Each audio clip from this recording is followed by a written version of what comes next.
उसमें से एक हिस्सा है प्रेम का, दूसरा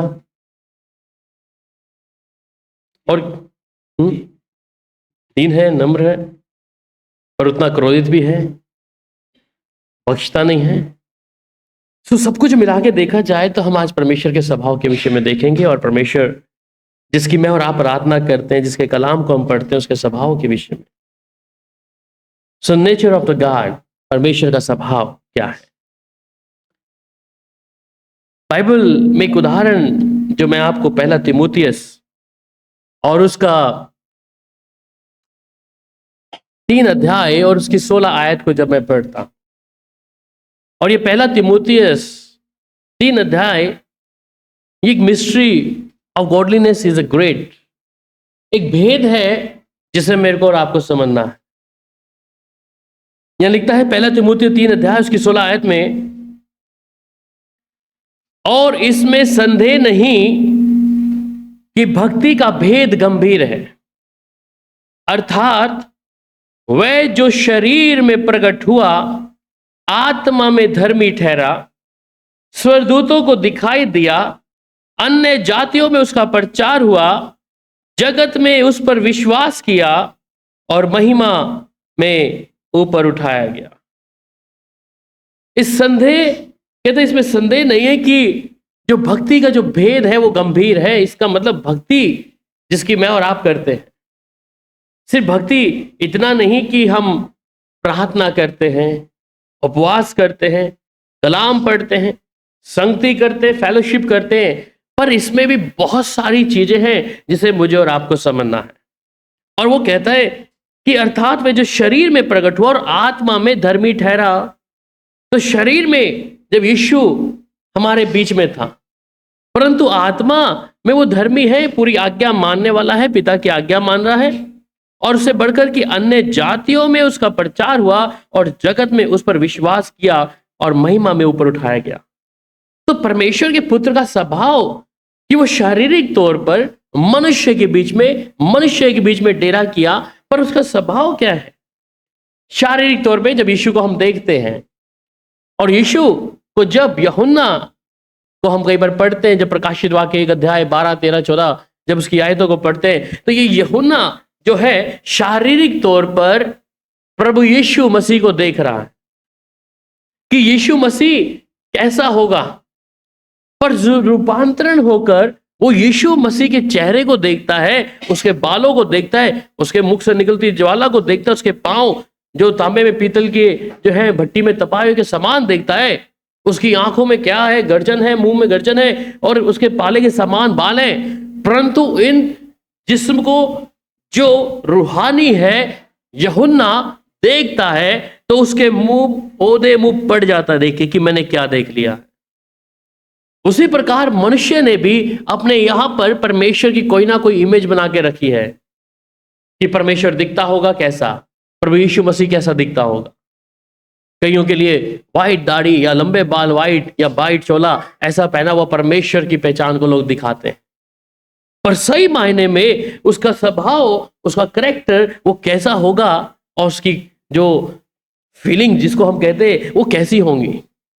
इसलिए वो परमेश्वर का पुत्र स्वयं यीशु मसीह जब मनुष्य के रूप में आया, तो संसारिक तौर पर वो मनुष्य को के बीच में रहता हुआ उन्हें देख रहे थे, परंतु जो आत्मिक था और शरीर में प्रकट हुआ और आत्मा में वो धर्मी ठहरा। इसलिए यीशु के बारे में जब हम इन चीजों को देखते हैं, अभी मैं यीशु की बात नहीं कर रहा, परंतु मैं तीनों चीजों को, पवित्र आत्मा, पिता, इन तीनों को देखेंगे, क्योंकि वो एक ही है, त्रिएक परमेश्वर है। और इस त्रिएक परमेश्वर को जानना मेरे लिए बेहद जरूरी बन जाता है कि सिर्फ मैं जिस परमेश्वर की आराधना करता हूं, जिस प्रभु के सामने मैं अपने आप को झुकाता हूं, जिस खुदा के सामने मैं प्रार्थना करता हूं, वो है कौन, वो है कौन। इसलिए अधिकतर विश्वासियों से पूछो कि परमेश्वर कौन है, वो फिर सिर्फ यही कहेंगे कि परमेश्वर दयालु है, दया है, अनुग्रह करने वाला है, ये सब चीजें, पर उसका असली स्वभाव क्या है, वो कैसा दिखता है। सो अय्यूब इस बारे में बताता है। अय्यूब की किताब को जब आप पढ़ते हैं, और अय्यूब 11 अध्याय और उसकी 7 से 8 आयत में, who can probe that limits of the almighty God. तो अय्यूब 11 अध्याय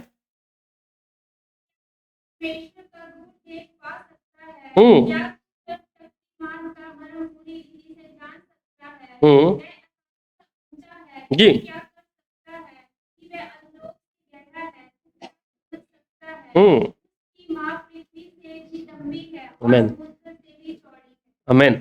सो क्या तू परमेश्वर का गूढ़ भेद पा सकता है? तो ये मनुष्य जिसकी आराधना करता है, जिस परमेश्वर, क्या उसका भेद जान सकते हैं हम कोई? इसलिए वो कहता है कलाम में कि क्या परमेश्वर का गूढ़ भेद कोई पा सकता है? और क्या तू सर्वशक्ति मान का मर्म पूरी रीति से जांच सकता है?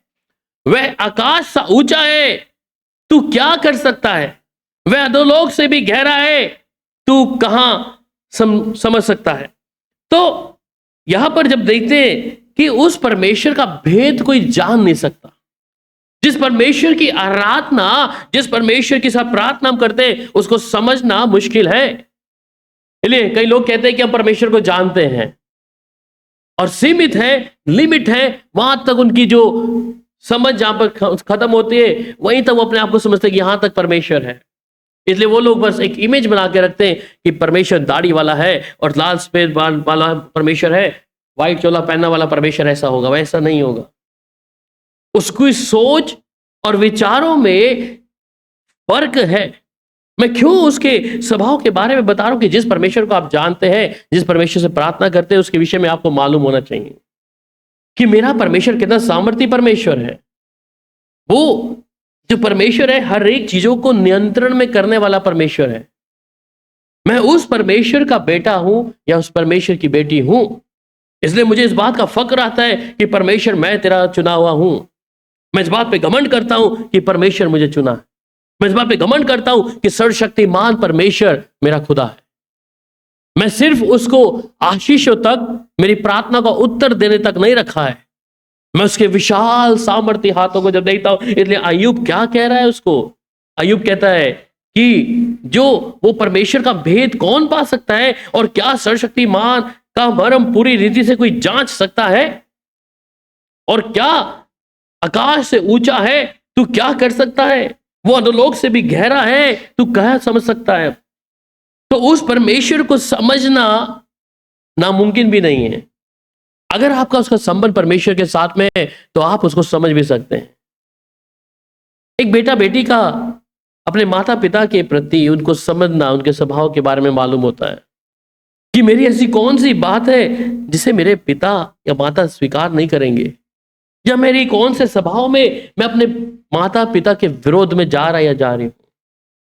उसी प्रकार हम जब परमेश्वर के बेटा बेटी अपने आप को कहलाते हैं तो हमें ये मालूम होना चाहिए कि मेरा परमेश्वर को कौन सी बातें जो मेरे जीवन के द्वारा अच्छी नहीं लग रही, जो मेरा परमेश्वर जिन्हें पसंद नहीं कर रहा। इसलिए परमेश्वर का स्वभाव हम लोग जान सकते हैं, और इनको हम तीन चीजों में देखते हैं, जिसे पिता और पुत्र और पवित्र आत्मा के लिए। पर इन तीनों की खासियत क्या है? ये त्रिएक परमेश्वर है, और त्रिएक की जो सामर्थ है वहां व्यवस्था विवरण 6 अध्याय और उसकी 4 और 5 आयत पढ़ दीजिए मेरी बहन। The God is one. So Deuteronomy व्यवस्था विवरण 6 अध्याय 4 से लेके 5 तक। यहोवा हमारा परमेश्वर है। हम्म हम्म अपने परमेश्वर यहोवा से अपने सारे मन और सारी जीव और सारी शक्ति के साथ प्रेम रखना, और ये आज्ञाएं जो मैं आज तुझको सुनाता हूँ, वे तेरे मन में बनी रहे, और इन्हें तू अपने बाल बच्चों को सिखाया करना, और घर में बैठ के मार्ग में चलते। बस ठीक है, 5 तक ही।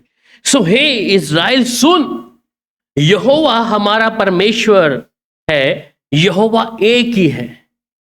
इसलिए वो एक ही परमेश्वर है, चाहे दुनिया के कितने लोग क्या क्या करते रहे, कितने लोगों को मानते रहे, अनेकों को परमेश्वर बना के रख दिया है, पर वो परमेश्वर, इज़राइल का वो परमेश्वर कहता है वो एक ही परमेश्वर है। तू अपने परमेश्वर यहोवा से अपने सारे मन और सारे जीव और सारी शक्ति के साथ प्रेम रखना। तो ये छोटी सी चीजों को दिया है कि तू ये 3 चीजों को क्या कर, अपने यहोवा से, अपने परमेश्वर से मन और सारे जीव और सारी शक्ति के साथ प्रेम रखना। तो जब परमेश्वर एक त्रिएक परमेश्वर है और वो एक का स्वभाव है उसको मुझे समझना है कि मैं अपने मन और आत्मा और प्राण से अपने परमेश्वर से प्रेम करूं। प्रेम करने का मतलब क्या है, अब ये भी सुन लें।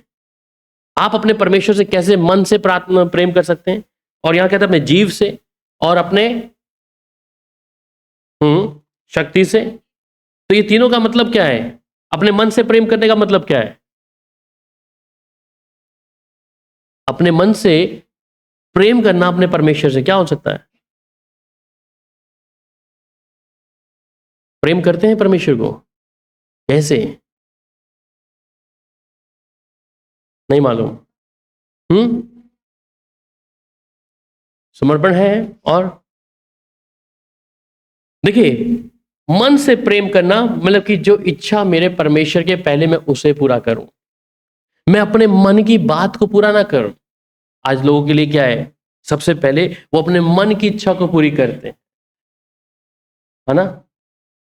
इसका मतलब क्या है कि परमेश्वर की मौजूदगी में आना और अपने दूसरे काम को करना मेरे लिए सबसे पहले क्या इंपॉर्टेंट है? अगर संडे को आपका एक बहुत ज्यादा इंपॉर्टेंट काम है, ये काम आप मंडे ट्यूसडे कर सकते हैं, पर परमेश्वर की हजूरी में आना आप फिर कैसे कह सकते हैं कि आप परमेश्वर से मन से प्रेम कर रहे हैं?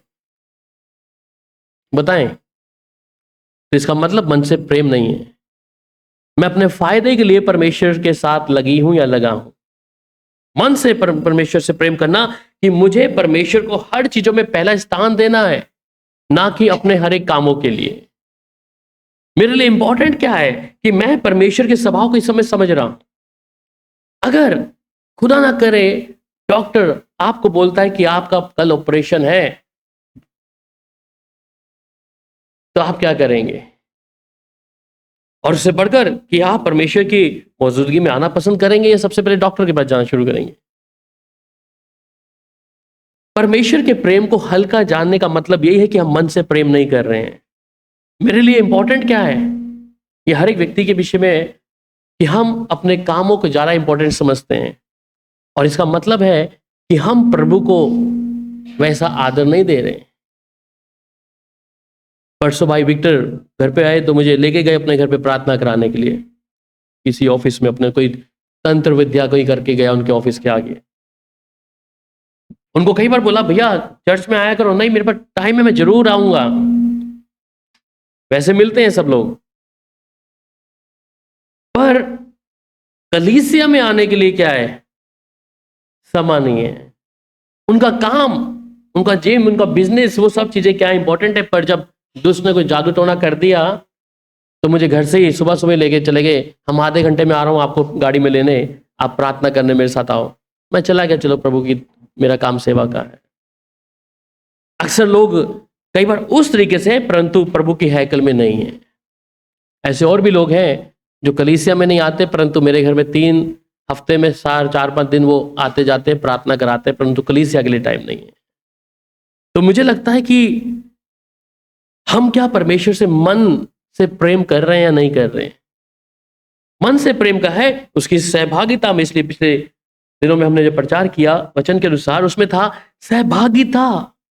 परमेश्वर एक फेलोशिप चाहता है। आप घर में प्रार्थना कर रहे हैं वो अलग चीज है, परंतु परमेश्वर एक सहभागिता चाहता है कि सब लोग परमेश्वर की मौजूदगी में हो। मेरे से अकेले में मिलना, प्रार्थना करना, मेरा क्या फायदा? फिर शून्य है। मेरे पास आकर प्रार्थना है, मुझे अपने घर बुलाएंगे, और ऐसा चलता है। कई बार बोला कि आप भाई चर्च में आइए, पर चर्च में आना तो उनके लिए मेरे को नहीं लगता, कहाँ बिजी व्यस्त रहते हैं चर्च के लिए। तो हम कैसे पहचान सकते हैं? ये भी एक पहचान का फल है कि जो लोग कहते हैं कि हम परमेश्वर से मोहब्बत करते हैं, तो पहली चीज यहीं पे जांच ले, ये मन से प्रेम कैसा है परमेश्वर से।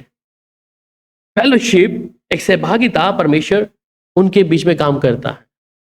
तो दूसरी बात यहाँ पे मन के साथ किया कि हम मन से परमेश्वर से प्रेम करें, मतलब कि मेरी पहली इच्छा नहीं, परंतु मेरी जो इच्छा पहली वाली मैं उसको आखिरी कर दूं और पहले परमेश्वर को ले आऊं।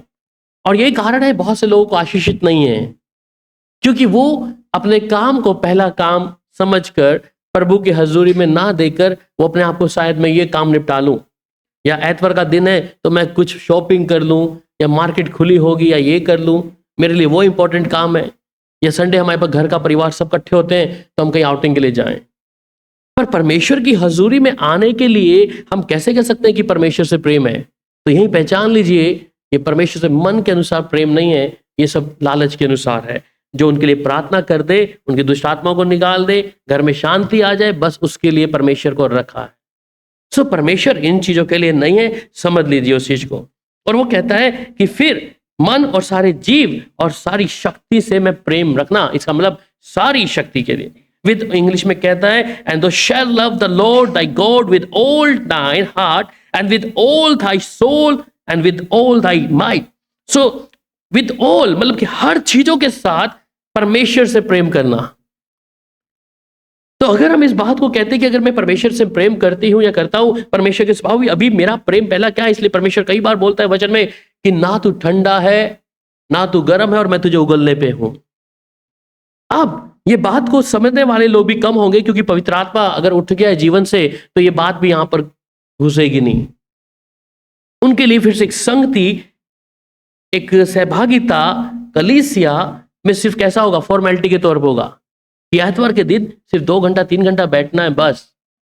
वो भी जरूरी नहीं है अगर परमेश्वर की हजूरी में नहीं है, क्योंकि अटेंडेंस लगाने से नहीं है, आत्मा से है। प्रभु की संगति में आत्मा से है। जब आप आत्मा आपका इधर उधर बेचैन है, कहीं घूम रहे हैं या कुछ योजनाएं बना रहे हैं, मुझे ये करना है वो प्लानिंग है, पर प्रभु की हजूरी में बैठना है तो वो कहते हैं सारे मन से। इसका मतलब जब मैं प्रभु की हजूरी में बैठूं तो मेरे दिमाग में कोई दूसरी बात ना आए, मैं यहां बैठकर योजना ना बनाऊं, मुझे तो अभी कहीं और जाना है, 2 बजे स्वीटी को लेने जाना है अभी, तो मेरे दिमाग में ये काम ना है कि मेरे लिए सबसे पहले वो है। मुझे जो काम सौंपा गया है, जिस सेवा को सौंपा गया है, मैं उस काम को पूरा करूं। संडे का दिन हम कई लोग होता है कि मैं भी किसी को नियुक्त करके चला जाऊं, मैं कहीं किसी और के पास कि भाई यश भाई आएंगे वो प्रचार कर लेंगे, मैं कहीं बाहर चला जाऊं, वो इंपॉर्टेंट काम नहीं है। पर परमेश्वर के लिए जो मुकर्रर किया हुआ समय है, प्रभु में हैकल का आने का समय है, ये मनुष्य को जानना कि मैं परमेश्वर के स्वभाव को देख लूं, उसकी ऊंचाई उसकी गहराई मैं समझ नहीं पाएंगे। और जब आप प्रभु के मुताबिक होंगे, मैं 100% कहता हूं, लिख के देता हूं कि अगर आप परमेश्वर के लिए हर चीज में पहला स्थान देंगे, परमेश्वर आपके मनोरथों को चुटकी में ऐसा करके देगा। और ये कारण है कि लोगों को आज आशीषित नहीं है, चाहे वो संसारिक हो या आत्मिक तौर पे वो ब्लेस नहीं है। हो सकता है संसारिक तौर पे आपको थोड़ा बहुत धन मिल जाए, परंतु आत्मिक तौर पर जो परमेश्वर ने आशीषित करना था वो परमेश्वर नहीं करेगा। क्यों? क्योंकि मैंने अपने मन को परमेश्वर की ओर नहीं, परमेश्वर के वायदों पे नहीं, अपने मन से परमेश्वर की ओर भरोसा नहीं किया। मैं सिर्फ अपने लिए प्रभु के काम को छोड़कर मैं दूसरी चीजों को पहला स्थान दे दिया। पर जो लोग प्रभु पर आश्रित हैं, प्रभु के साथ आत्मा में, प्रार्थना में, हर चीजों में, नहीं मुझे परमेश्वर से पूछ के करना है, मुझे परमेश्वर के साथ अपनी सहभागिता को बनाए रखना है, प्रभु ऐसा करेगा। फर्स्ट ऑफ मंथ के पहला शनिवार हमारा फास्टिंग मीटिंग है, उसमें 1-2 चेहरे दिखते हैं, बाकी चेहरे कहाँ होते हैं। अभी हमने नाइट्स प्रेयर का सुबह वाला 4 वाला बंद, चेन प्रेयर बंद, क्योंकि आत्मा में नहीं चल रहे, फिर कोई फायदा नहीं है। इसलिए हमने सिर्फ 8 बजे की प्रार्थना, उसमें कोई जुड़ेगा तो जुड़ेगा।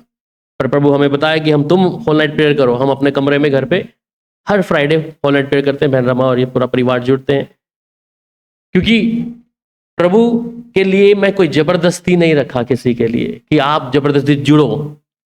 और हमें मालूम है वो 3 बजे की प्रार्थना के प्रभु के कितने बड़े काम हुए हैं। बहन लोग जो प्रार्थना करती, ललिता बहन जानती हैं, प्रभु वो काम किया था जो नहीं प्रार्थना में आया, नहीं करना छोड़ दे, ये लोग अभी बिखर गए हैं, अभी उनके हाल पे छोड़ दिया है। इसलिए हमने बंद कर दिया सुबह 4 वाली प्रार्थना, किसी जोर जबरदस्ती से नहीं। इसलिए यहां तक कि तो परमेश्वर भी अपने वचन को मानने के लिए जबरदस्ती नहीं कहता कि तुम विश्वास करो। ये तो आपका प्रेम है, समर्पण है प्रभु के साथ चलने के लिए।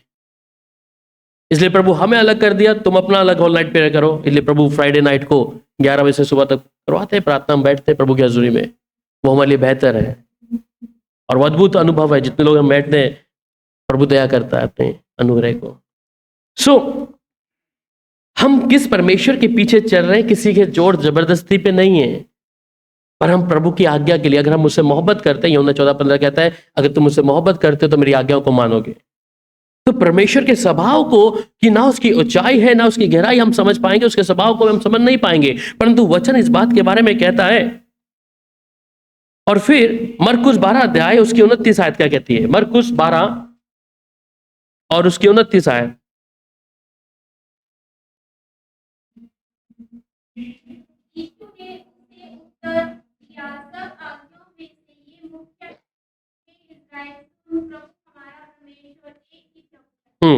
कहता है, यीशु ने उससे उत्तर दिया, सब आज्ञाओं में से ये मुख्य है, हे इज़राइल सुन, प्रभु हमारा परमेश्वर एक ही प्रभु है, इसके अलावा और कोई प्रभु नहीं है सिवाय परमेश्वर के अलावा।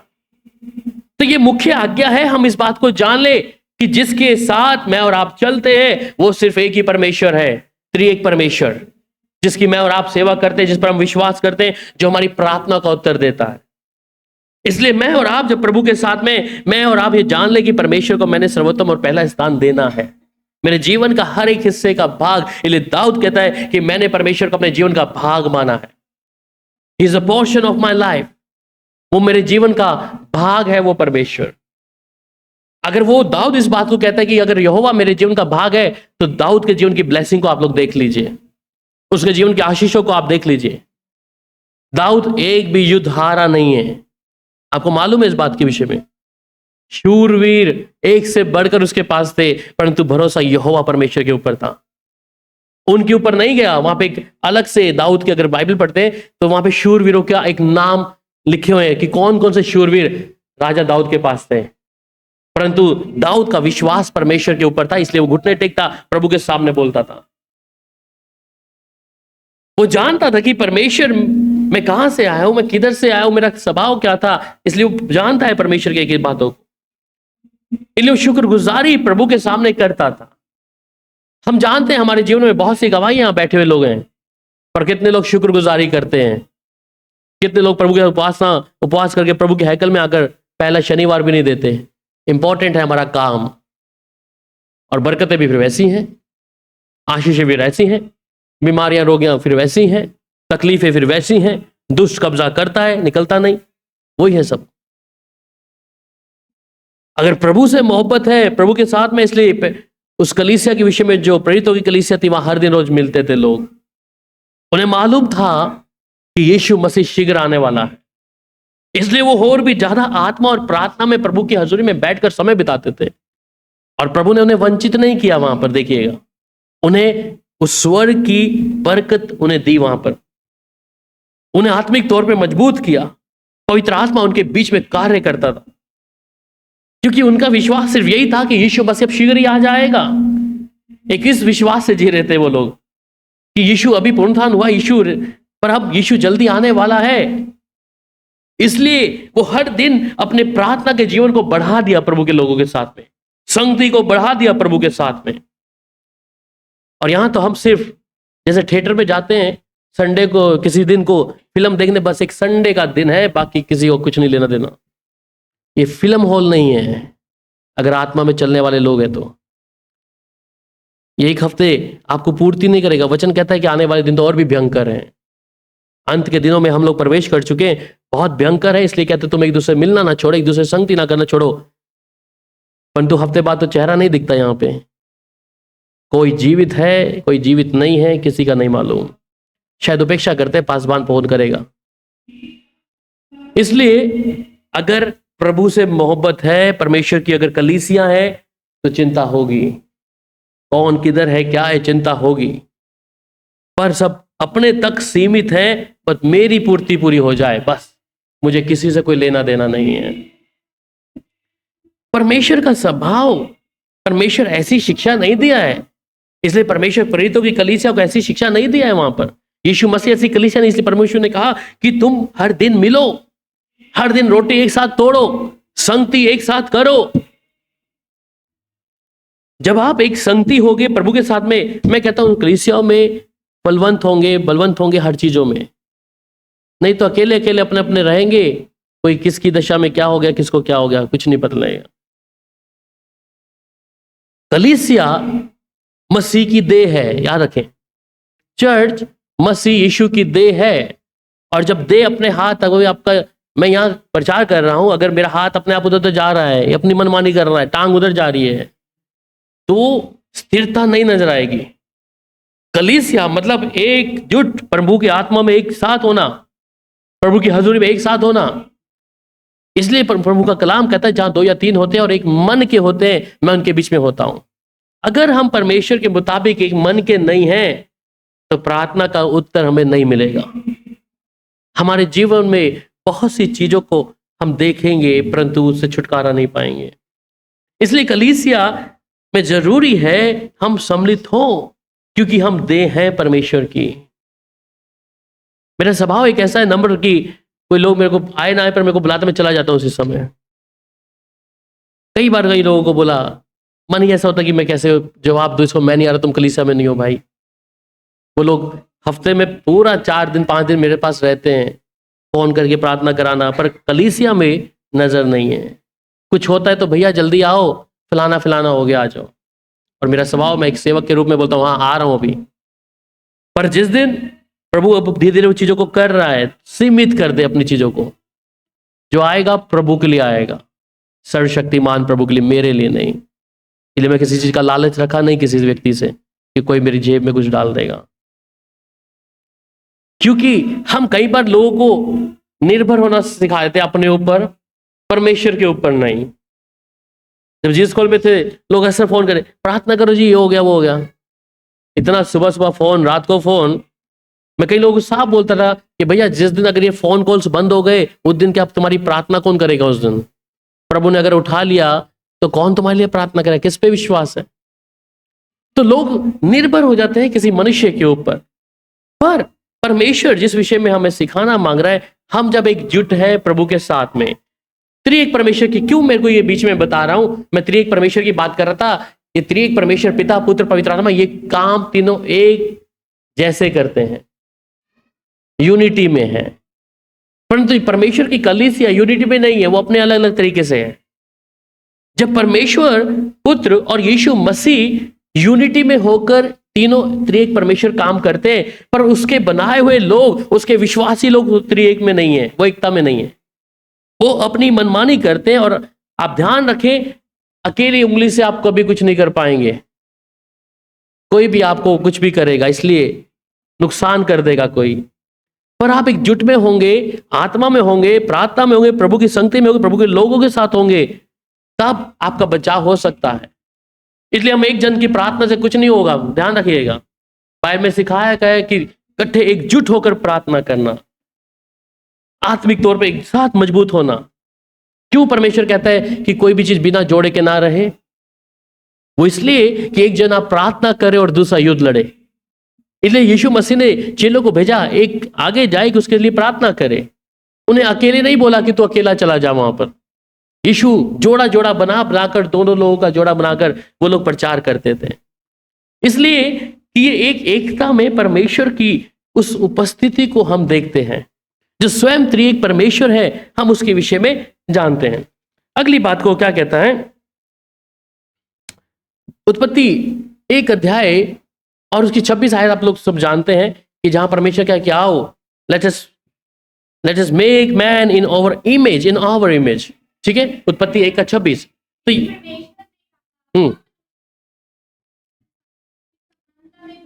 जी हाँ,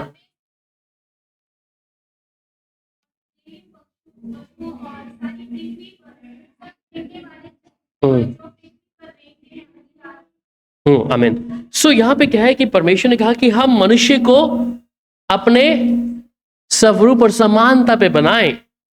तो इसका मतलब परमेश्वर है, उसने पूछना चाहा, उसने उन लोगों की सहमति को चाहा। किन की?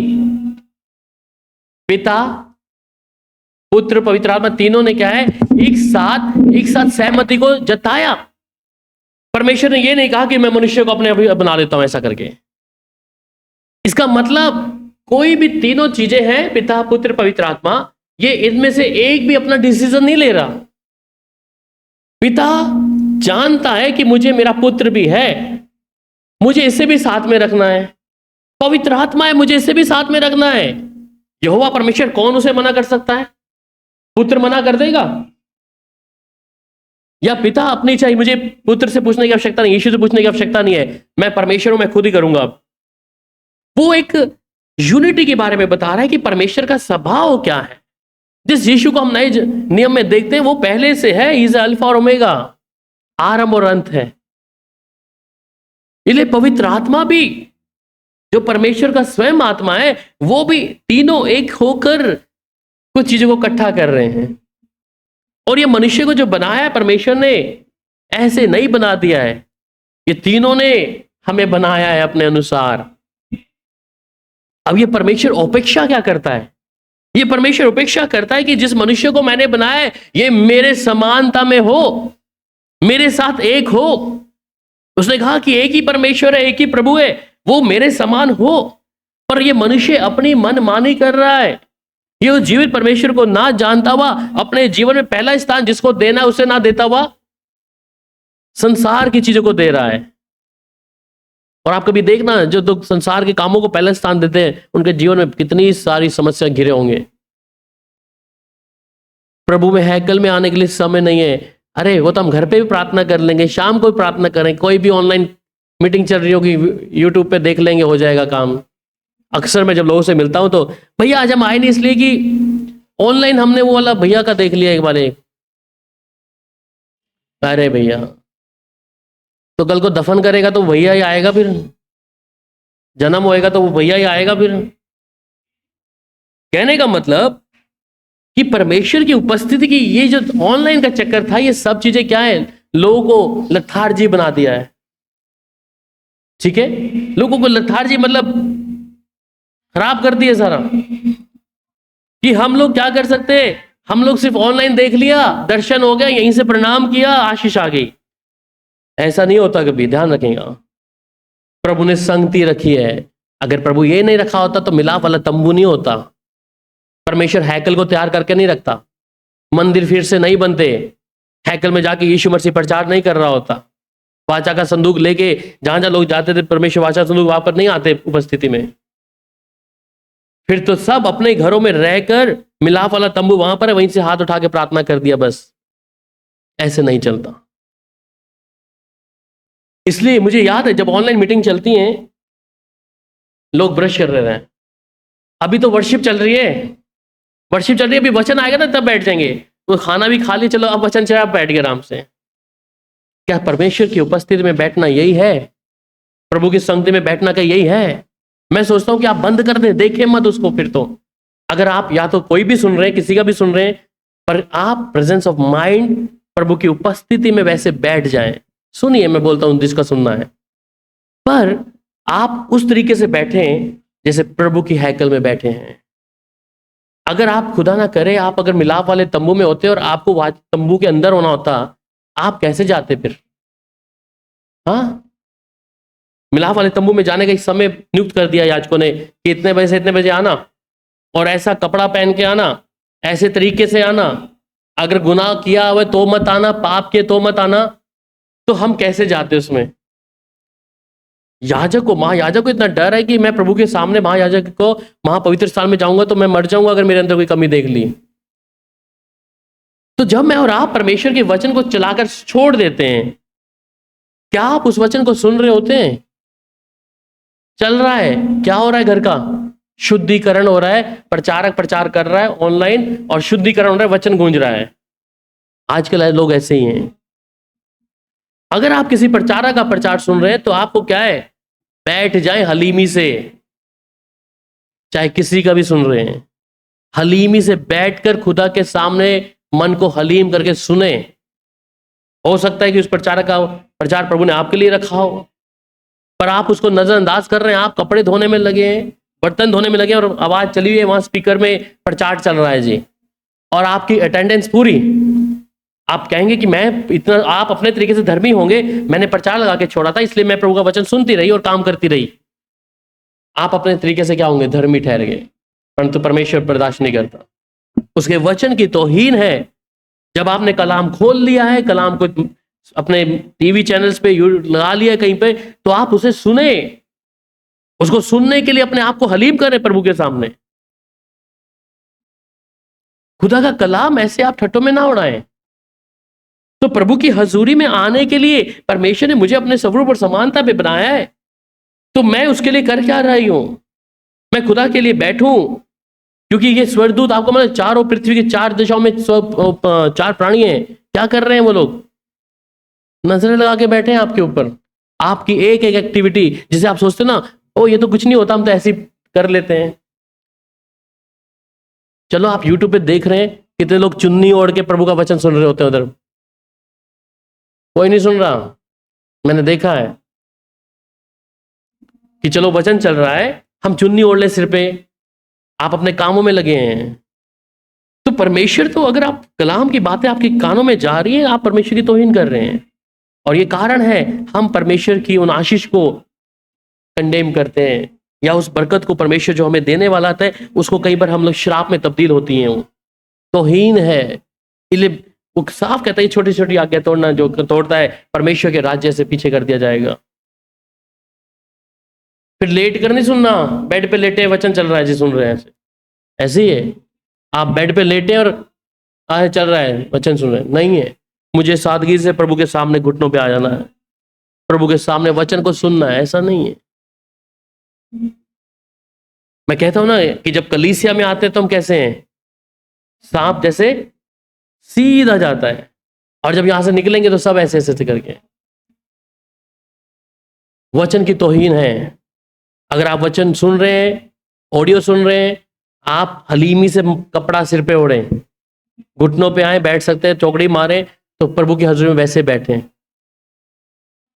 ये तमाम चीजें हैं कि मैं उस परमेश्वर को अपने जैसा समझा है। इसलिए मनुष्य क्या कहता है कि परमेश्वर हमारे ही जैसा है। इसलिए मनुष्य की और परमेश्वर की गति में जमीन आसमान का फर्क है। उसकी आकाश से बढ़कर उसकी लंबाई है, और अधोलोक से गहरी उसकी चौड़ाई, जिसे हम पता भी नहीं कर सकते कहां पे खत्म होगी। हम उस परमेश्वर को मानते हैं, परंतु उस परमेश्वर को वैसा आदर नहीं देते। जिस दिन आप ऐसे परमेश्वर को आदर देना शुरू कर दिया, मैं कहता हूं परमेश्वर आपके लिए अद्भुत आशीषों को खोलेगा। आपका वचन मानना यह होगा कि मैं प्रभु को उस तरीके से आदर दूं। मेरा तरीका है, अगर मैं डिस्टर्ब हूं तो मैं बाइबल नहीं पढ़ता। कई बार मैं उस तरीके से बैठ ही नहीं पा रहा तो कैसे प्रार्थना करूं। इससे अच्छा तो ना ही पढ़ूं, क्योंकि मुझे जो माहौल नहीं मिलेगा मैं नहीं करता। जब मुझे मेरा माहौल मिलता है, मैं फिर अपने आप को अलग कमरे में अलग तरीके से बैठ के प्रार्थना करना है। पर जब तक मुझे वो चीज नहीं मिलेगी, डिस्टर्बेंस रहेगा, तो मैं नहीं करता। क्योंकि प्रभु की हजूरी में बैठना, मैं किसी इंसान की हजूरी में नहीं बैठना। इससे अच्छा आप ना करें। जब आपको समय लगे, आत्मा में लगे, तब बैठ जाना, तब सुन लेना। क्योंकि अगर आप फॉर्मेलिटी के तौर पे आएंगे कि मेरे को चलो प्रार्थना कर ही लेता हूं सब जबरदस्ती, मन नहीं है, दिमाग कहीं और जा रहा है, तो हम उस परमेश्वर का निरादर कर रहे हैं, उसका आदर नहीं कर रहे हम लोग। वो अति योग्य है, स्वर्गदूत उसके सामने झुक जाते हैं, वो अपने आप को छुपा लेते हैं। जिनको पाप के विषय मालूम नहीं है वो भी कहते हैं कि हम परमेश्वर को देख नहीं सकते। पर हम मनुष्य क्या है, हम परमेश्वर के वचन को तोड़ते हैं, तौहीन करते हैं खुदा की, और फिर भी बाइबल को हाथ में लेके या तो लेटे लेटे पढ़ लेंगे, या फिर वचन चल रहा है तो ऐसे अपने करके जैसे जैसे चला लेंगे, और फिर हम सोचते हैं आज का कोटा पूरा, हमने ये पूरा कर लिया। तो परमेश्वर की हजूरी में जब हम जाएं, प्रभु की हजूरी में, इसलिए सबोदेशों में लिखता है कि जब उसकी हैकल में आए तो अपने आप को जांच के आना, और तेरे मुख से कोई ऐसी बात ना निकल जाए। तो जब हम उसकी हैकल में आते हैं, वैसे ही अगर हम हैकल में आते हैं या घर में प्रभु की उपस्थिति में बैठते हैं, तो मुझे बैठना कैसे है, प्रभु की हजूरी में मुझे आना है तो मुझे आना कैसे है। चाहे आप घर पे बैठे या हैकल में बैठे, आपको अपने जीवन को देखना पड़ेगा। यह स्वभाव है कि परमेश्वर ऐसे लोगों को पसंद नहीं करता। अगली बात, वो परमेश्वर का कलाम कहता है, यशाया 6 अध्याय उसकी 8 में भी, यशाया 6 का 8, प्रभु का यह वचन सुना, मैं किसको भेजूं और तुम्हारी ओर से कौन जाएगा? तब मैंने कहा, मैं यहाँ मुझे भेज। सो यहां पर एक परमेश्वर बताया, who shell I send and who will get for us. English में कहता है वो हमारे लिए जाएगा। इंग्लिश में ऐसे लिखता है who will go for us. Us मतलब हमारे लिए। परमेश्वर कह रहा है हम तीनों के लिए कौन जाएगा। वह सिंगुलर को दिखा रहा है कि वो हमारे लिए, प्लूरल को दिखाता है वहां पे कि हमारे लिए कौन जाएगा। और फिर मत्ती की इंजील 28, 19, 20 में भी कहता है, जहां पे तीनों का जिक्र आता है, पिता, पुत्र, पवित्र आत्मा, जिससे ग्रेट कमीशन, मत्ती 28 उसकी 19 और 20 आयत में भी। इसलिए तुम जाओ, सब जातियों के लोगों को चेला बनाओ, और अपने पिता और पुत्र और पवित्र आत्मा के नाम से बपतिस्मा दो, और मैंने तुम्हें आज्ञा दी है मानना सिखाओ और देखो मैं जगत के अंत तक सदा तुम्हारे संग हूँ। सो यहाँ पर तीन एक परमेश्वर को अलग अलग तरीके से दिखाया गया है, पिता, पुत्र और पवित्र आत्मा के नाम से। ठीक है, ये त्रिएक परमेश्वर है, परंतु पिता, पुत्र और पवित्र आत्मा के नाम से बपतिस्मा देने को कहता है। अब spirit, God is as a spirit, परमेश्वर क्या है? आत्मा है। ठीक है, तो मत्ती जो यूहन्ना 4 अध्याय उसकी 24 को आप पढ़ते हैं कि जो परमेश्वर की प्रस्तुति करते हैं वो आत्मा से करने वाले हैं, क्योंकि परमेश्वर आत्मा है। पढ़िएगा यूहन्ना 4 अध्याय उसकी 24 आयत। परमेश्वर आत्मा है।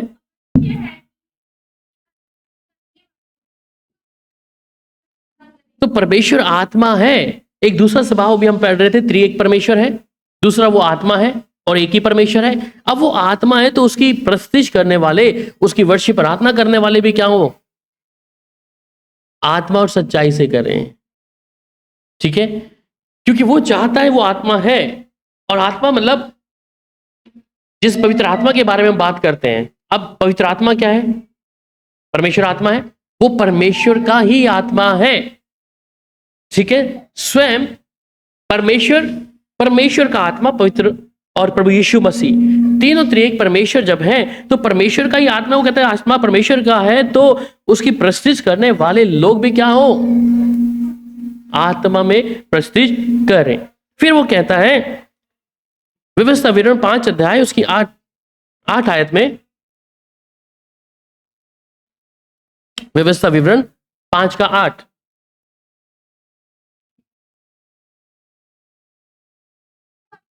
कोई मूर्ति को उत्तर ना बनाना, ना बनाना, जो आकाश में या पृथ्वी के जल में है। सो इट्स कंसेप्ट क्लियर कि परमेश्वर आत्मा है। तू अपने लिए कोई भी ऐसी मूर्त जो आकाश में और पृथ्वी और जल में है, तू उसे क्या ना करना, नहीं दंडवत करना। अब जो लोग इस विषय में कहते हैं कि परमेश्वर ऐसा दिखता होगा, व्हाइट कपड़े वाला, इसलिए बहुत से लोग क्या हैं, कई बार जब प्रार्थना करते तो एक इमेज को बना लेते हैं ना। बनाया कभी इमेज बनाया आपने?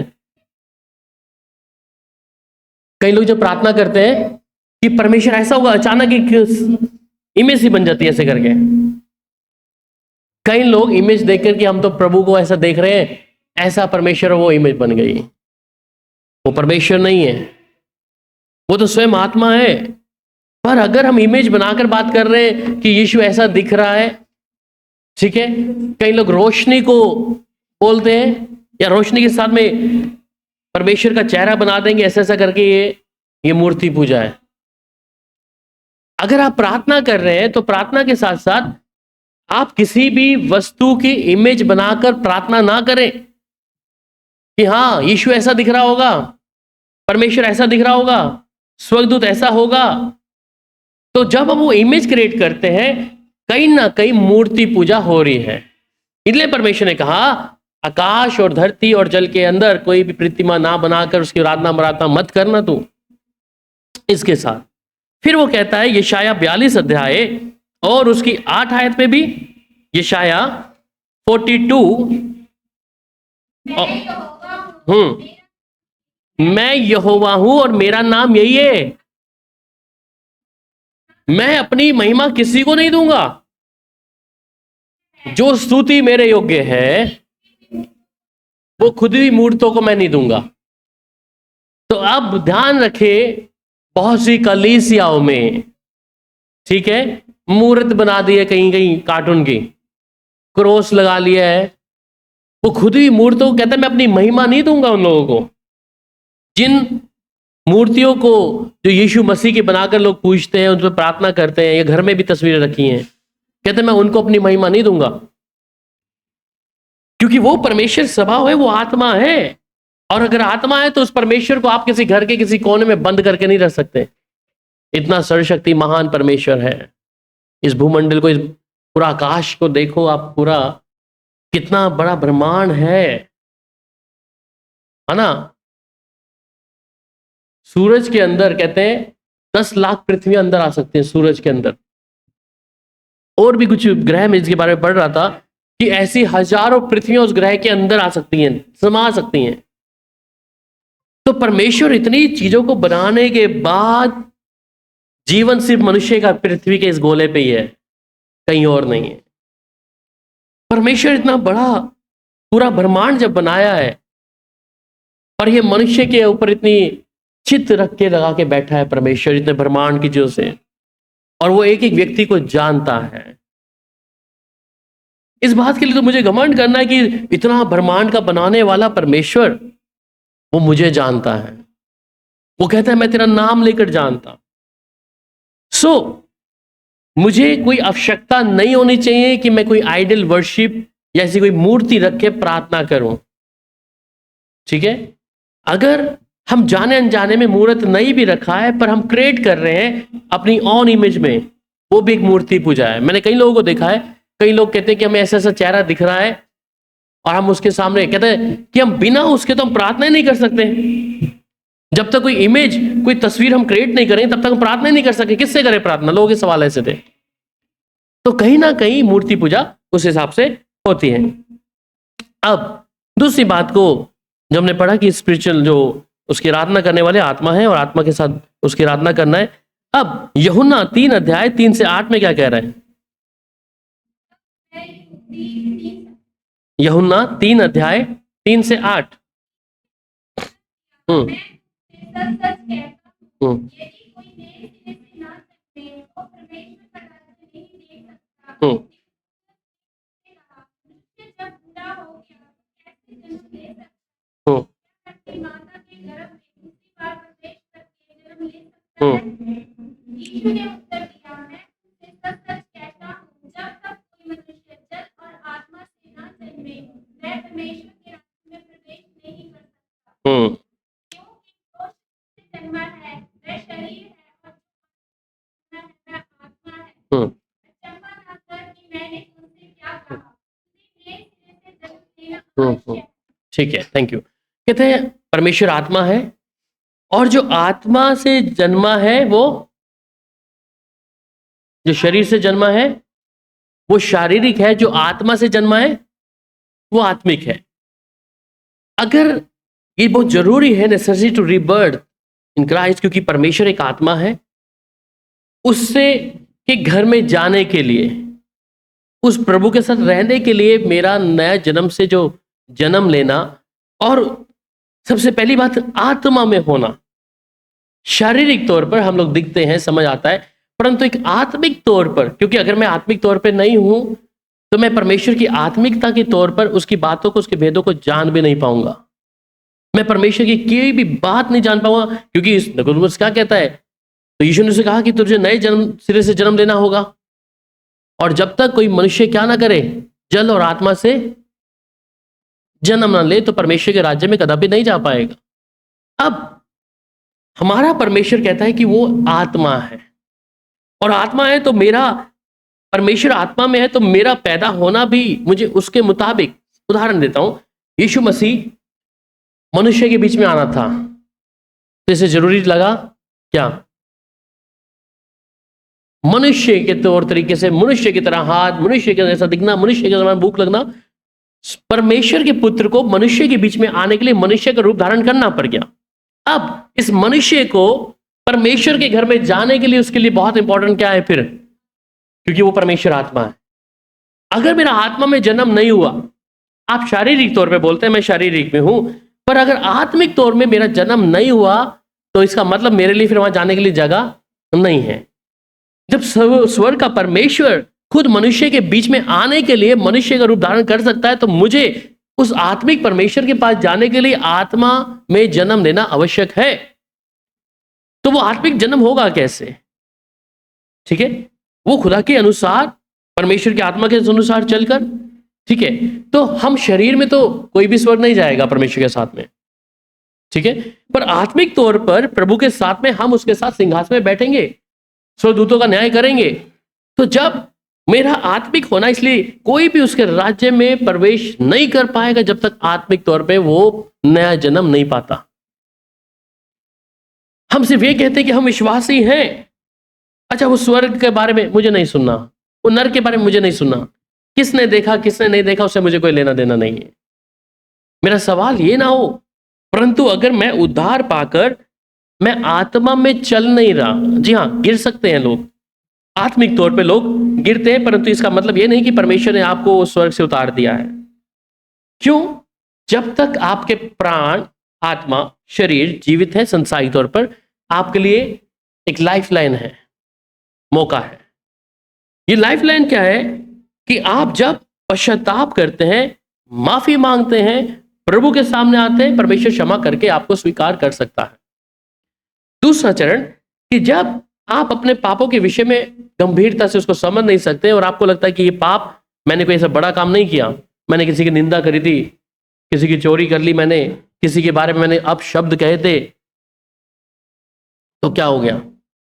मैं इस पाप को पाप नहीं समझता। मुझे याद है अंकल डीजे देवकरण किसी के घर में जब वहां गए तो एक व्यक्ति था, तो ये व्यक्ति बहुत बीमार था। तो ये जब प्रार्थना करने गए, प्रार्थना कर रहे थे एकदम से कि ये ठीक हो जाए, पर वो व्यक्ति ठीक नहीं हुआ। ये अपने कमरे में वापस आ गए और कहने लगे, परमेश्वर से पूछा, प्रभु तू मेरे द्वारा इतने लोगों को चंगाई देता है, लोग ठीक भी होते हैं, ये व्यक्ति ठीक क्यों नहीं हो रहा? क्योंकि वो देख रहे थे कि जब मैं परमेश्वर से प्रार्थना कर रहा हूं, कहता है ऐसे आत्मा ऐसे छूने जा रहा है, फिर वापस जा रहा है उधर से। और जब इन्होंने कुछ समय अपना प्रार्थना में बिताया, वहां पवित्र आत्मा उनको बताया कि ये मेरे दास के बारे में अपशब्द कहा था, इसलिए इसको एक बीमारी हुई है। इसने उस चीज के लिए माफी नहीं मांगी। अंकल जब उसके पास गए और जब उन्होंने बोला कि परमेश्वर क्यों रोक रहा है, आप स्वयं बताएं, क्या आपने प्रभु के दास के बारे में कुछ ऐसे निंदक शब्द कहे थे? उसने इस बात को कबूल किया कि हाँ, मैंने कुछ साल पहले अपनी जुबान से उस पास्टर के बारे में ऐसा बोला। उन्होंने बोला, क्या पश्चाताप करोगे उस चीज के लिए दिल से? कहता हाँ मत। तब वो व्यक्ति उसी समय ठीक हो गया, प्रार्थना किया। कई बार हम परमेश्वर के विरुद्ध या परमेश्वर के लोगों के विरुद्ध या विश्वासियों के विरुद्ध कई बातों को गढ़ते हैं, और जब ये बातें होती हैं, परमेश्वर कई चीजों में उन्हें ऐसे रोग में डाल देगा, बीमारियों में डाल देगा, शैतान के हाथ में सौंप देगा। फिर हम कई बार प्रार्थना कराते हैं, कोई प्रार्थना करे तो नहीं ठीक हो रहा, हम कई बार सोच रहे। असम से एक भाई है, मुझे फोन करता है, तो जब मुझे फोन करता है तो उसकी लड़की जो है कुछ उसको पत्नी बोलती है, मतलब कैसे चुप चुप सी रहती है। परसों जब मैं हमारा होल नाइट मीटिंग था, तो मैं प्रार्थना में करने से पहले कुछ समय उसका फोन आया था। मुझे बोलता है कि आप मेरी लड़की के लिए प्रार्थना करना। अच्छा, वो इतना बार प्रार्थना किया, वो अभी तक ठीक क्यों नहीं हो रही? मैं बोला, प्रभु इसको मैं क्या जवाब दूं? तो उसी समय पवित्र आत्मा उस समय बोलना शुरू कर दिया परमेश्वर उसके ऊपर। उसकी गलतियां सारी सामने दिखाई दी, सब कुछ हुआ। फिर उसका मुंह चुप हो गया, एकदम से बंद हो गया, जितना बड़बड़ा रहा था। आपने प्रार्थना किया? अभी तक मैं उस भाई से कभी मिला नहीं, पर वो प्रार्थना करवाता है मेरे से। अभी तक कुछ नहीं हुआ ब्रदर, ये अभी भी ऐसी की ऐसी है, क्या होगा इसका? मैं कहा, तेरा पाप परमेश्वर इस समय दिखा रहा है, सुन। अब जैसे एक पाप बताने लगा, सुनता रहा, चुप हो गया। अब मैं क्या करूं? पश्चाताप कर, माफी मांग प्रभु से। अक्सर मैं उसे मजाक तरीके से बात करता था, पर इस बार जो बात थी, परमेश्वर जब सुनना पसंद नहीं किया, प्रभु ने उसकी गलतियों को जब बताना शुरू किया, वो फिर माफी मांगा प्रभु से। उसी समान जब हम प्रभु के खिलाफ भी जाते हैं, मैं किसी दास की बात नहीं कर रहा, हम प्रभु के खिलाफ जाते हैं। वचन कहता है, प्रभु का दास, प्रभु के जन जिसे प्रभु मोहब्बत करता है, उसकी आंख की पुतली के समान है। परमेश्वर उन चीजों को बर्दाश्त नहीं करेगा। अगर हम एक दूसरे के साथ में मिलते जुलते, कि इंसानी तौर पे हम देख रहे हैं एक दूसरे को ना, जैसे मैं आप लोगों के साथ में रहता हूं, इंसानी तौर पे आप बोले राहुल भाई है, चलो हमारे साथ नहीं, हमारे जैसा है। पर परमेश्वर की नजर में मैं क्या होऊंगा मुझे नहीं मालूम। कोई मेरे विषय में, मुझे याद है मेरी दूसरे नंबर की बहन, मैंने उसका कुछ पैसा देना था ना, अभी कुछ रह गया है, वो मेरे विरुद्ध में बहुत बोली, ये पैसा लेके हमारा वापस नहीं दे रहा, इसने ऐसा कर दिया है। मेरा हालांकि बात नहीं होता उससे भी ज्यादा। आपको मालूम है उसके तो यूट्रस के अंदर वो रसोलियां बन गई इतनी मोटी मोटी। उसी लड़की की, उसकी 13 साल की लड़की है, उसको शुगर होगी। सिर्फ मेरे को एक ही बात बोला, तू ऐसी है, तू चोर है, ऐसा ऐसा करके उसने बहुत बातें मुझे सुनाई है। मेरी बड़ी बहन ने उसको बोला वो प्रभु का दास है, उसके बारे में मत बोलनी तू, ऐसा करके तू। आज वो मेरी बहन मेरे से मांग करी कि मेरे से बात कर ले, मैंने उसको ब्लॉक में डाल दिया। अभी मैं कहा मेरे को कुछ बोलेगी प्रभु और कोई इसके ऊपर कर देगा। उस समय मुझे याद है, फिर जो मेरे से बड़ी है, उस समय स्वीटी का ऑपरेशन हुआ था ओजस हॉस्पिटल में, और उस समय हम एक स्कूल खोलने के लिए प्लानिंग कर रहे थे, तो उसने कुछ पैसा दिया था 50,000 रुपये। उसमें तो कुछ पैसा मैं दे दिया था, बाकी उसका एक टीवी रह गया था, वो देना था। उस समय उसके अंदर 8 महीने का बच्चा उसके गर्भ में था। मैं फोन पे स्वीटी को हॉस्पिटल से लेके आया हूं घर पे, और वो फोन पे मुझे इतनी बातें सुना रही है, तू ऐसा है, तू फैलाना है, धमकाना है, सब कुछ। 2 या 3 दिन बाद उसका बच्चा जो था मिसकैरेज हुआ। मिसकैरेज भी क्या हुआ, उसकी आंख नहीं है, आधा चेहरा ही नहीं है। 16-16 हजार के टीके उसको लगने लग गए, पर वो बच्चा बचा ही नहीं, उसका शरीर ही नहीं बना, खत्म। इसलिए मैंने उन लोगों से क्या किया, अभी अपनी बहनों के साथ मैं उनसे अपने आप को ताल्लुकात बंद कर दिया है कि ऐसी कोई बात अगर वो मेरे विषय में बोलती हैं तो प्रभु उनको, उनकी जुबान को तो दूर रखे। मैं संबंध ही अलग कर दिया, ठीक है, बहनें अलग हैं। हम कई बार जिन चीजों के साथ में रहते हैं, इसलिए यीशु उन लोगों के साथ में था, पर ये जो यूहन्ना देख रहा है यीशु को, पहले जैसा यीशु नहीं देख रहा, क्योंकि परमेश्वर की नजरों में वो क्या है। हम जिन मनुष्य के साथ में रहते हैं, परंतु हम को परमेश्वर ने क्या रखा है, किस तरीके से रखा है, वो परमेश्वर बर्दाश्त नहीं करता। बहुत अच्छा उदाहरण में वहां पे मरियम के बारे में मिलता है, जो मूसा की स्वयं की बहन है। उसके जीवन में ये था कि आप मूसा से ही परमेश्वर बात करेगा, क्योंकि वो एक रिलेशन देख रही थी कि मेरा तो भाई है, मैं इसको गाली भी दे दूंगी, कुछ नहीं होगा, ठीक है, मेरा भाई है, मैं इसके बारे में कुछ बोलूंगी तो परमेश्वर शायद कुछ करेगा नहीं। आपको मालूम है वहां पे मरियम के जिस्म के ऊपर कोड़ आ गया। तो कई बार अगर हम उन बातों को एक संसारिक तौर पर लेके चलते हैं, या हमारे मुंह से कोई ऐसी बात निकलती है जिसे हम कई बार बोल तो देते हैं, परंतु आने वाले समय में, भविष्य में ऐसी बहुत सारी दुर्घटनाओं को मैंने कहीं देखा है, या किसी पासवान के विषय में या विश्वासी के विषय में, अगर कुछ भी ऐसी बात हमारे मुख से, अगर वो, हमें क्या पता उसका जीवन कैसा है विश्वासी का जिसके विषय में बोल देते हैं, उसका जीवन आत्मिक तौर पे कैसा, किस स्तर पे है, और हम उस विश्वासी को, ओ बहन ऐसी है, ओ भाई तो ऐसा ही है। क्या पता जिस पाप को आप उसके अंदर देख रहे थे, उसने पापों की माफी मांग ली हो प्रभु के सामने, उसने अपने संबंध को परमेश्वर के साथ मजबूत कर लिया हो, तो क्या परमेश्वर सुनेगा? अभी तो आप उसकी कमियों को देख रहे थे, ये फलाना ऐसा है, ये बहन ऐसी है, ये भाई ऐसा है। अगर इसने पश्चाताप करके प्रभु के सामने आ गया है तो परमेश्वर इसकी ज्यादा सुनेगा। वो आपको नहीं देखेगा कि आप मसीह में भाई बहन हैं, वो कोई ना कोई दंड आपके ऊपर डाल ही देगा। तो हम परमेश्वर के स्वभाव की बात कर रहे हैं। अगर परमेश्वर के प्रेम को हम देखते हैं तो उसका दूसरा स्वभाव यह भी है कि वो अपने लोगों को, अपने चुने वंश को, अपने लोगों के ऊपर किसी प्रकार से कोई भी ऐसी दुविधा को, जैसे गुनाह को होने नहीं देगा, अगर हम उसकी आंखें पुतली के समान हैं। फिर अगली बात क्या कहता है कि आत्मा में होना है तो हमें आत्मिक तौर पे ही होना है। आत्मिक तौर पे तो ये बुराइयां हमारे जीवन से क्या है, दूर होना है। अगर बुराइयां अंदर रख के बैठे हैं तो वो आपके लिए जहर का काम करेगी, जिसमें समय नहीं लगेगा, आत्मिक मृत्यु उसमें हो सकती है। फिर उत्पत्ति 1:1 से मिलता है, इन द बिगिनिंग गॉड, ठीक है। उत्पत्ति 1:1 में क्या कहता है कि परमेश्वर आरंभ से है, शुरू से है। यूहन्ना 1:1 में भी कहता है कि परमेश्वर आरंभ से है। आदि में वचन था। तो वो परमेश्वर स्वयं शुरुआत से है। तो वो जो शुरुआत से है वो परमेश्वर, मैं उस प्रभु का धन्यवाद करना। हम ये जाके नहीं पूछेंगे प्रभु कहां से आया। कई लोग ये कहते हैं कि प्रभु को भी तो किसी ने पैदा किया होगा। देयर आर रबिश क्वेश्चंस, बेतुके क्वेश्चंस हैं जो लोग परमेश्वर के लोगों से पूछते हैं कि प्रभु कहां से आया। चलो हमने बता भी दिया प्रभु को किसने बनाया, तो तुम उसको भी पूछोगे वो कहां से आया।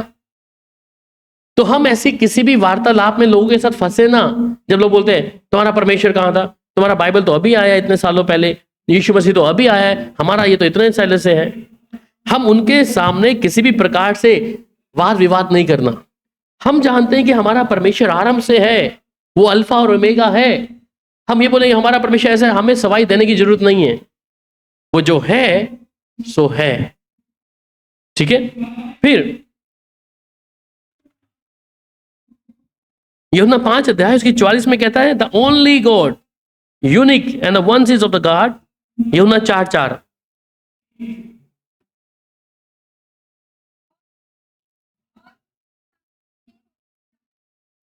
यूहन्ना 5:44, सॉरी 5:44।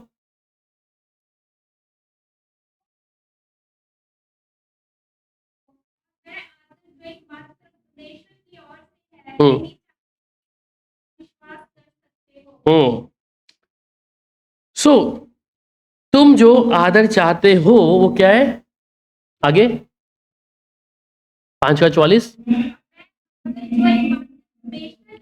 जो वो एक आदर जो मात्र एक परमेश्वर की ओर से है नहीं चाहते,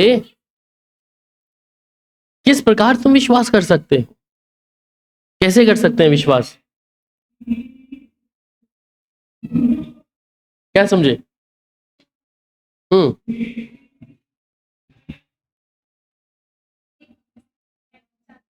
हम्म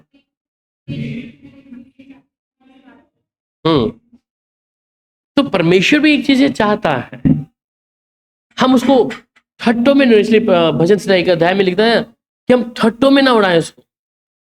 हम परमेश्वर के वचन को जानने के बाद अगर परमेश्वर के कलाम की तौहीन करते हैं, हम स्वभाव के विषय में देख रहे हैं कि परमेश्वर का कैरेक्टर क्या है। क्योंकि हम लोग जानते हैं कि हम परमेश्वर के सिर्फ प्रेम को जानते हैं कि परमेश्वर प्रेम करने वाला है, प्रेम करने वाला है, शिफा देने वाला है, यह दयावान परमेश्वर है, करुणा करता है। पर उसका स्वभाव, वो एक आदर चाहता है मनुष्य से कि वो उस परमेश्वर के सामने जब भी आए अपने आप को हलीम करें। इसलिए यहोवा का भय माना ही बुद्धि का आरंभ है, परमेश्वर कलाम कहता है। तो जब भी हम प्रभु के सामने आए अपने आप को हलीम नम्र करके प्रभु के सामने रख दें, क्योंकि वो पवित्र परमेश्वर, प्रकाशित 4:8 में कहता है वो पवित्र है। वो पवित्र परमेश्वर है जिसकी मैं और आप सेवा करते हैं, जिस पर मैं और आप विश्वास करते हैं। और वो विश्वास योग्य परमेश्वर है जिसको मैंने और आपने अपने जीवन का एक हिस्सा बनाया है। चुनाव हमारा था उस प्रभु को चुनने के लिए, चुना उसने, परंतु जब उसने चुना तो हमने कदम बढ़ाए प्रभु के सामने। हमने उन लोगों को छोड़ा जो प्रभु को नहीं मानते। तो इसलिए जब हम प्रभु के स्वभाव को समझने की कोशिश करते हैं, वो विश्वास योग्य है, पवित्र परमेश्वर है।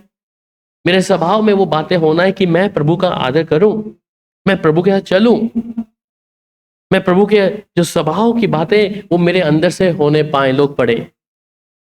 अगर दुनियावी लोगों के साथ, दुनियावी लोगों का जो आचरण है वैसे ही अगर मेरे और आपके अंदर दिखे तो हम प्रभु के कहां से, फिर तो आत्मा के चलाए चलने वाले कहाँ हैं, जहां परमेश्वर का आत्मा कहता है कि वो परमेश्वर स्वयं आत्मा है। और वो चाहते जब तक कोई नए सिरे से जन्म ना ले, नए जन्म का मतलब आत्मा और जल से उत्पन्न ना हो, पैदा ना हो, तब तक कोई परमेश्वर के राज्य में नहीं जाएगा। और मुझे वहां जाने के लिए आत्मा में होना जरूरी है, परमेश्वर के घर में जाने के लिए आत्मा में होना जरूरी है। शरीर क्या है, man comes from the dust, he will come return into dust.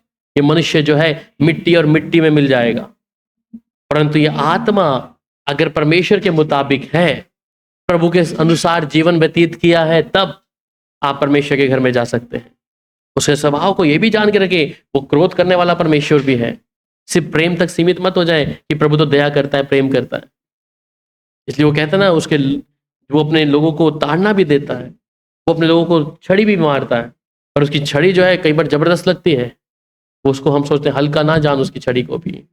अय्यूब के जीवन में जब छड़ी लगी तो देखिए कैसी थी वो, तो उसने मांगा था।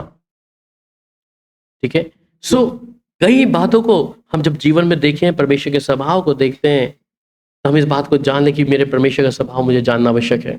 मेरे जीवन से ऐसी कोई भी बात घटे ना, ऐसी बात मेरे जिस्म के द्वारा मैं किसी का शौकित ना करूं, मेरे जीवन के द्वारा मैं ऐसा कोई रुकावट का कारण या ठोकर का कारण ना बन जाऊं। आइए प्रार्थना करते हैं।